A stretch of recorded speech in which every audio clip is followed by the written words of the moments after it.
तब भगवान ने कहा, देखो नारी को कभी अपने पति का त्याग नहीं करना चाहिए, पति कैसा भी हो। पद्म पुराण की एक घटना भगवान ने सुनाई, सुनो। एक स्त्री थी, उस स्त्री का विवाह हुआ, पति बहुत सुंदर था, विवाह हुआ। अभी वो हफ्ते भर अपने पति के संग रही कि पता लगा कि उसके पति को कोढ़ की बीमारी हो गई। कोढ़ जानते हैं, पूरा शरीर सफेद पड़ जाता है। दो प्रकार का कोढ़ होता है, एक कोढ़ वो जो शरीर को सफेद कर देता है, एक कोढ़ वो होता है जो पूरे शरीर में चमड़ी को गला गला करके गिराता है और मावाद बन जाती है, पूरे शरीर में दुर्गंध निकलती है पूरे शरीर से। एक पत्नी थी, शादी के अभी केवल 1 सप्ताह हुए थे, खबर लगी कि पति को कोढ़ की बीमारी है, पूरा शरीर अब कोढ़ की गिरफ्त में आने लगा है, पूरे शरीर से दुर्गंध निकलती है, मावाद बहने लगी, कोई देखे तो उसे घिन आती है। ऐसा शरीर उसके पति का हो गया। पर धन्य थी वो स्त्री कि अपने पति की ऐसे शरीर, ऐसी दुर्गति होने पर भी वो अपने पति से प्रेम करती और अपने पति की सेवा करके अपना पत्नी धर्म निभाती। वो स्त्री अपने पति की सेवा करती, कपड़े से शरीर को पोंछती और पति का बहुत ख्याल रखती। कोई और स्त्री होती शायद तो इस अवस्था में, शादी के अभी 1 सप्ताह हुए थे, इतने जल्दी कौन किसे स्वीकार करता है। पर उस नारी ने अपने अंदर के पतिव्रता को मरने नहीं दिया और उसने पति की सेवा की। बहुत लंबा समय बीत गया, शादी के 15 साल बीत गए। 15 वर्ष बाद उसका पति बाहर बैठा, ठंडियों का समय था, धूप में बैठा था। सोचो, वो नारी अपने मायके नहीं जाती इसलिए कि मैं चली जाऊंगी तो इनकी सेवा कौन करेगा। ना तो भाई सेवा करता है, ना परिवार में कोई आगे बढ़ता है। पत्नी करे तो करे, नहीं तो वो मर जाए। धन्य थी वो नारी जो पति की सेवा करती। एक दिन पति सर्दियों के दिन बाहर आंगन पर बैठा था, तभी उस नगर की एक सुंदर वैश्या वहां से गुजरती है। राजा के घर नाचने जाती थी वैश्या। जब वो राजा के घर नाचने जाती तो उसी रास्ते से गुजरी। आज कोढ़ जिनको था, उस कोढ़ी ने उस स्त्री को देखा, आहा कितनी सुंदर है ये, और उसकी सुंदरता पर लट्टू हो गया। उसका मन वैश्या के पीछे चला गया। शाम को बड़ा उदास था। पत्नी ने कहा, स्वामी जी क्या हुआ? तब कह दिया, क्या बताऊं, आज यहाँ से वो स्त्री गई, उसके संग मेरा मन चला गया। तुम बहुत बड़ी, देखो एक पति अपनी पत्नी से कह रहा, सुनना जरा, ये पद्म पुराण में लिखी घटना है, सच घटना है, कोई मुंह जवानी की नहीं। हाँ, उस पति ने कहा, उस कोढ़ी ने कहा अपनी पत्नी से, सुनो, एक बार तुम चाहो तो वो वैश्या मुझसे मिल ले, बस एक बार उससे मिलने की इच्छा है। वो वैश्या है ना, वो मुझसे मिल सकती है, उसे हम जितना पैसे चाहिए पैसे दे देंगे। अब एक पति भला अपनी पत्नी से कह रहा है कि तुम हमें उस वैश्या से मिला दो, पर पत्नी तो पतिव्रता थी, भला पति की ये आज्ञा भी कैसे टालती। आज तक किसी आज्ञा का उल्लंघन किया नहीं था, ये आज्ञा कैसे टाल। ठीक है, मैं आपकी मुलाकात जरूर कराऊंगी, यदि आपकी इच्छा है तो ठीक है। वो पत्नी उस वैश्या के घर जाने लग गई। सवेरे 4 बजे जाती, उसके घर का झाड़ू करती, बर्तन करती, चौका करती, चली जाती।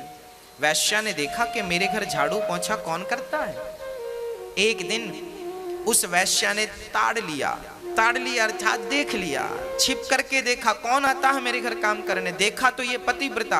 अच्छा, ये इतनी बड़ी पतिव्रता है, इसके चर्चे चारों तरफ फैले थे। लोग जानते थे कि फलाने की पत्नी बड़ी पतिव्रता है, पति को कोढ़ है, फिर भी वो सेवा करती है, घृणा नहीं करती, नफरत नहीं करती, उसे घिन नहीं आती।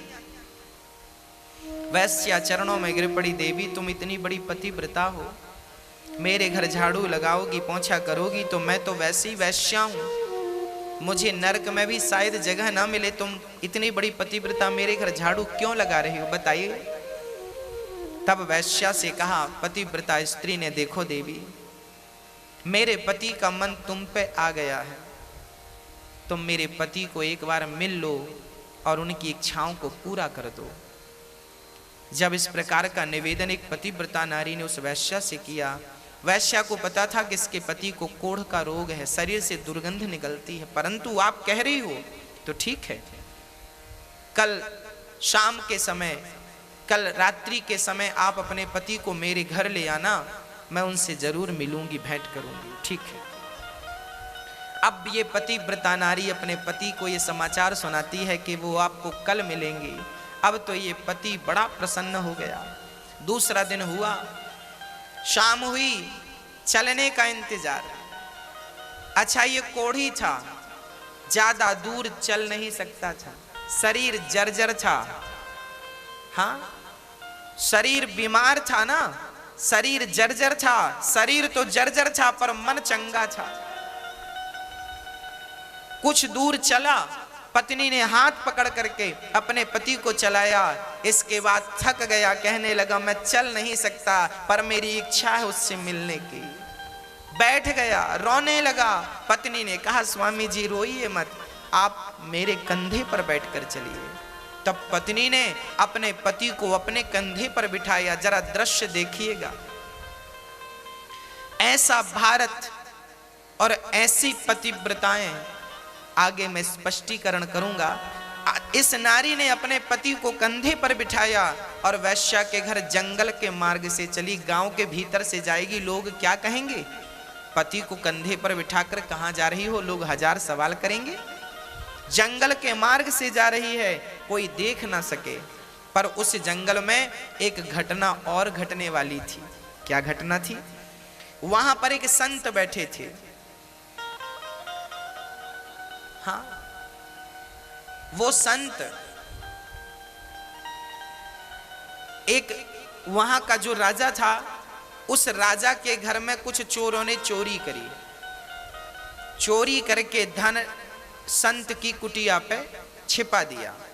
राजा के सिपाहियों ने संत की कुटिया से धन को बरामद किया तो उन्हें लगा चोर ये बाबा ही है। तो उस संत को चोर समझकर राजा के सिपाहियों ने उसे सूल पर टांग दिया। सूल, पैना सा सूली अलग है, सूली मतलब फांसी, सूली अलग होती है, सूल अलग होता है। सूली, सूल पर एक पैना सा सूल कांटे की तरह जमीन पर गाड़ा और उसे उस सूल पर बिठा दिया। वो बाबा जी के शरीर में सूल चुभता हुआ नीचे से लेकर ऊपर सिर पे निकल गया। पर संत असली थे, समाधि असली थी, सूल उनका कुछ बिगाड़ ना सका। सिपाही राजा के वहां से भागे। बाबा जी रात्रि हो गई, सूल पर लटके रहे। अब ये पतिव्रता नारी अपने पति को कंधे पर बिठाकर जब ले गई तो इसे रास्ते में दिखाई ना पड़ा, अंधेरी रात थी।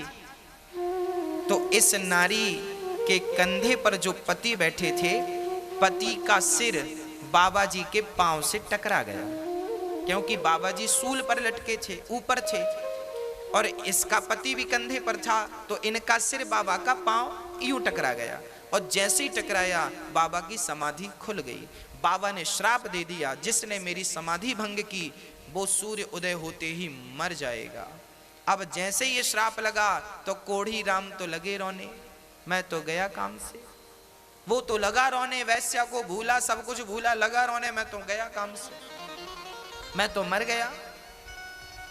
पर वो पतिव्रता नारी, उसने कहा हे सूर्य भगवान, यदि मैं सच्ची पतिव्रता हूं और अपने पति के अतिरिक्त मैंने कभी किसी पराये पुरुष का स्वप्न में भी चिंतन ना किया हो, तो सूर्य भगवान जब तक मैं ना कहूं आप प्रकट ना होना, क्योंकि आप प्रकट होंगे तो मेरे पति मर जाएंगे। ये संत का श्राप है। तो सूर्य उदय ही नहीं होगा, कहानी खत्म।